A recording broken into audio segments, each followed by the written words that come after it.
మన్నెప్పుడు ఎప్పుడు తిట్టరే అంటే ఎంత ఎంత ఎంత సిస్టమేటిక్గా ఉండాలి ఒక వ్యక్తి. ఇతనేంటండి ఆఫ్టర్ ఆల్ బీకామ్ చదువుకున్నాడు. ఆయనకు అంటే తెలియదు. ఆయన ఏదో వచ్చిన ఏదో సమ్ ఫ్యాట్ అంటాడు, గీ అంటాడు, ఏదో అంటాడు, కొబ్బరి నూనె అంటాడు. ఏంటండి? సో వీరమాచినేని గారు, మీరు నిజంగా తెలివిమంతులు అనుకుంటే మీరు దాని మీద క్లినికల్ ట్రయల్ చేయండి. మీరు చెప్పే కోట్ల పేషెంట్లు మేము 40 సంవత్సరాల ఎక్స్పీరియన్స్ ఉంటే మీరు లక్షల పేషెంట్లు చూస్తే, నువ్వు కోట్ల పేషెంట్లను నువ్వు ఈ 5 సంవత్సరాలు ఎక్కడ చూసావు బాబు? నువ్వు అందరినీ మభ్యపెట్టడం ఇది కరెక్ట్ కాదు. నువ్వు కోట్ల మందిని చూశాను, నువ్వు ఇది చూశాను. మేము ఎంతోమంది కిడ్నీ ఫెయిల్యూర్ పేషెంట్లను చూసాము. నీ పేషెంట్లే కిడ్నీ ఫెయిల్తో వచ్చిన వాళ్ళు ఉన్నారు. నువ్వు ఆఫ్టర్ ఆల్ ఒక మీటింగ్ పెడితే 1000 1500. నువ్వు ఈ 5 సంవత్సరాలు చేసి ఉంటే 100 మీటింగ్లు చేసి ఉంటావు.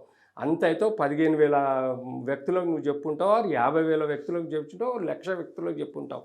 అంతే తప్ప నువ్వు పోయి బోధిస్తున్నావు. ఎవరు మంచి బోధించినా వినడానికి జనాలు వస్తారు. మేము బోధించినా, మీరు బోధించినా అందులో మీరు నాన్ క్వాలిఫైడ్ డాక్టరు. మీరు అలోపతి డాక్టర్ కాదు, హోమియోపతి డాక్టర్ కాదు, ఆయుష్ డాక్టర్ కాదు. ఏ డాక్టర్ క్వాలిఫికేషన్ లేదు. మీరు బీకామ్ అంటే మీరు లెక్కలు రాసుకునే మాస్టర్. మీరు వచ్చి ఇక్కడ చెప్పడం కరెక్ట్.